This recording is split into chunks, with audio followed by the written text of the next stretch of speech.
So welcome to another video of Quality Reptiles. In this video I'm gonna tell you the secret of how to breed Tegus. And the secret is just take really good care of your Tegus and they will breed. End of video. No, just kidding. It's obviously a lot more. It's not for nothing that a lot of people in Europe do not get to breed Tegus. A lot of people try. It's really difficult, especially when you breed Tegus indoors. Breeding Tegus outdoors is a lot more easy. In the years that I'm breeding Tegus, I've noticed that there are some things very important if you want to breed Tegus. One of the most important things is UV light. It's not only very important for their growth and for their bones, but it's also very important for stimulation for breeding. So you need a really good UV light for them to breed well, to stimulate them breeding. And the second thing that's very important is brumation or hibernation. Or winter rest. For the blue Tegus, it's a winter rest period, and for the black and white and the red Tegus, it's very important for them to really brumate slash hibernate. This is very important because they have a cycle, and when they go in brumation, it's a resting period for their body, and it's also for them to know now it's winter, and then when it gets warm again, that's the moment that they have to breed, to lay eggs in time for them to hatch before hibernation, so the babies can also go in hibernation in the wild. If they would breed too late, the babies will probably hatch too late and will be in the middle of in brumation, hibernation time, and they will not survive. So it's very important for the Tegus when they wake up that they start breeding, and after breeding they lay eggs very quickly, and so on. And when the female has laid eggs, she still has some months, 2 to 3 months, to recover her body again, and eating a lot, and then brumation starts again, and this is very important for them to even recover more. They need this sleep, and then after hibernation again, the same cycle starts again. So they can only lay one time a year. There are some people that bred Tegus 2 times a year, but it's not natural. Yeah, it's not good for them to lay 2 times a year with the normal cycle that they have in the wild. Of course, in captivity they get a lot more food, they have much better care than in the wild, so it's not strange that sometimes it happens that Tegus lay 2 times a year, but it's very rare. It never happened to me, but I've heard of some people that bred them in 1 year 2 times, but it's rare. What's also very important is vitamins and minerals in their food. The more natural it is, the better the more easy it is for their bodies to consume the minerals and vitamins. So it's very important to have a varied diet for them. I personally give as a head food kiezenbrink, ground up meat, bone and organ mixes, and I add in the summertime some fruits and sometimes eggs and stuff like that. I also, for the females that are breeding, I add calcium, magnesium, through the water and also through their food, because when females have to lay eggs, um, they have need a lot of calcium and also magnesium. The combination of this makes sure that they can have contractions. Every contraction will cost some calcium, magnesium. Without this calcium, magnesium, they have problems laying the eggs. So it's very important that these levels of calcium and magnesium is really high in their body. Of course, they also need a lot of vitamin D3, but you already give this by feeding organ meat. In organ meat, there is a lot of vitamin D3 naturally, and also you give the UV light, what helps with the vitamin D3. So that are very important minerals that they need, and vitamin. Of course, I told you about the hibernation, and what's also very important is that the male and female went in hibernation together and also came out at the same time. At least that is what I've noticed. When they wake up at the same time, their cycle starts at the same time, what means that when the female starts ovulating, the male wants to breed. If you have a female that ovulates, but the male doesn't want to breed, then you have a problem, and also the way around. So I've noticed that's also some of importance with breeding. When the female is making eggs and the male is started breeding them, I always add some layer of straw upon the layer of soil that I have in the enclosures. From this straw they can make a nest, but they can also hide under it if the male is too much for them. You don't want the female to die of stress, because that's really possible. I've seen it with other people. It luckily never happened with animals I had, but they can really stress to death. So it's very important that you always keep an eye on them. Also, sometimes the male can be very frustrated by the female because the female doesn't want to breed, and then the male gets aggressive, or the female doesn't want to breed and gets aggressive with the male. Also, after a while, when the female has been fertilized by the male, then she doesn't need him anymore, and he's only a risk for her eggs.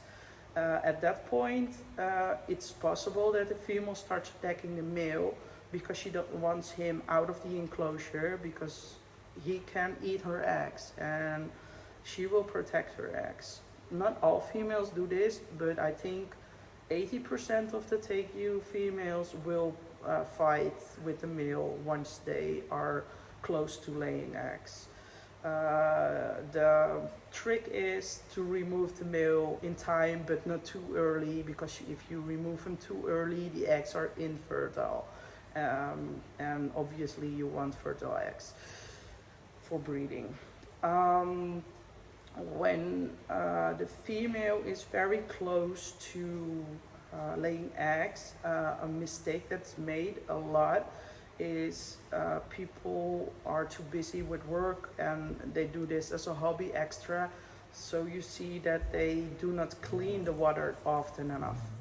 So the female throws over the water, or she puts straw in her water bowl, and then she has nothing to drink. When she has eggs, she needs extra water. She needs to drink a lot. You can see that with human pregnancy. Females that are pregnant drink also a lot more than normal female humans. This is the same for them. They have to drink extra. And the problem is people that do not provide enough clean water for a pregnant female. You will see that the eggs that are laid will be inflated. With me, if I have inflated eggs, it means they are just infertile. but sometimes with other people that do not give water enough, you see that the eggs are inflated, and then when they put them in the incubator, they sometimes recover. But it does a lot of damage on the eggs, and the chances that the babies will die in the end of the incubation is very high when the eggs are inflated at start. Another reason that eggs go well at the start but die in the last stage of incubation is that there is not enough vitamin D3 inside the egg.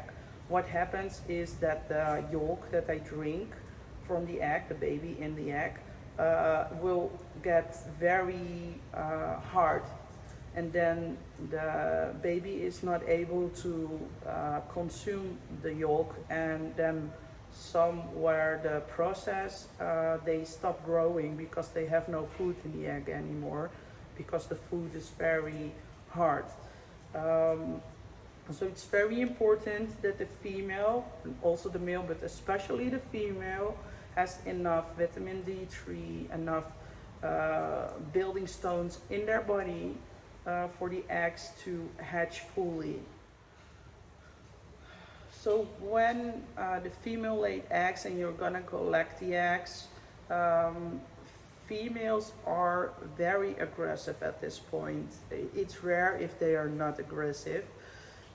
It happens sometimes, but most of the times they are super aggressive. What I often do is I tap with my hand on the ground, and then you see the female running out of the nest that she built at me and tries to attack me. Then I step back, let her run at me, and then when she is at the door, then I do like this, and she's looking at my moving hand, and then I grab her in the neck and take her out. Then I give her some food in a box and let her be.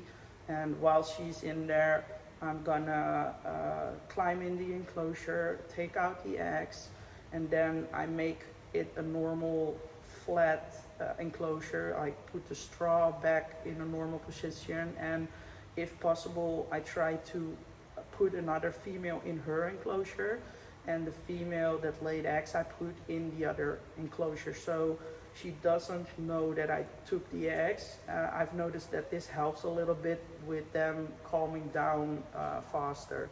Also, after the female laid eggs, I start giving extra calcium, magnesium to make them back relaxed again. I incubate my eggs at 30 degrees Celsius and 80% humidity.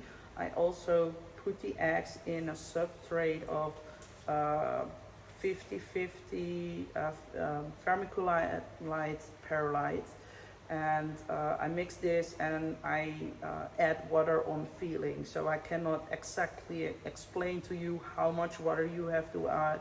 I just feel the substrate, and when it's wet enough, then I put the eggs in. What is maybe a good thing to think about is when you expect eggs, already make the substrate some days before she lays eggs, and put already this box in the incubator, so you are sure that the substrate is already the right temperature when you put the eggs in, that it doesn't get a cold shock.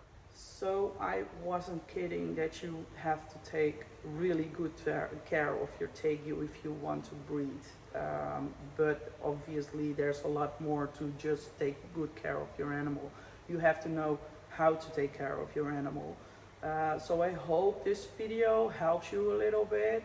Especially in Europe, I think it's very important that more people start breeding Tegus, because there are not many breeders. I think I'm the only breeder in Europe that breeds every year, and there's one guy in Sweden that bred last year, and there's one guy in Portugal that has had several clutches over the years, but there are not many big breeders like in the USA.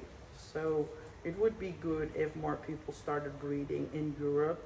In USA, I'm not sure. I think there are maybe too many Tegus in USA, but it's very important that you do it the right way.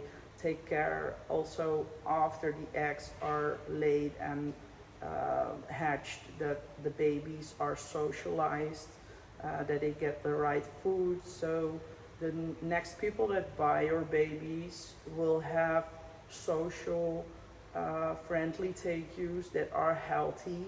So that people that import wild caughts don't have to do that anymore, because personally I'm really against um, yeah, importing wild caughts. It happens a lot still in Europe. I think there are like 400 to 600 Tegus imported every year to Europe, and I think I am very close if I say that more than half will die in the first year, and a lot more will die in the years after, because people that buy them often are not rightly informed by how to care of the animals, and they the Tegus that are imported often have problems with their organs like kidney failure, and they have a lot of parasites, and when not treated then often it causes a lot of health problems, even them dying because they get some type of anorexia that they don't want to eat anymore. Also, they are very stressed animals that are never handled, so they are really not very good pets. So it's very important that more people start to breed in Europe, so we don't have as much as problems like this anymore. So thank you for watching this video. Please leave a message in the comments about what you think about this video, and like and subscribe if you're not already did. See you in the next video.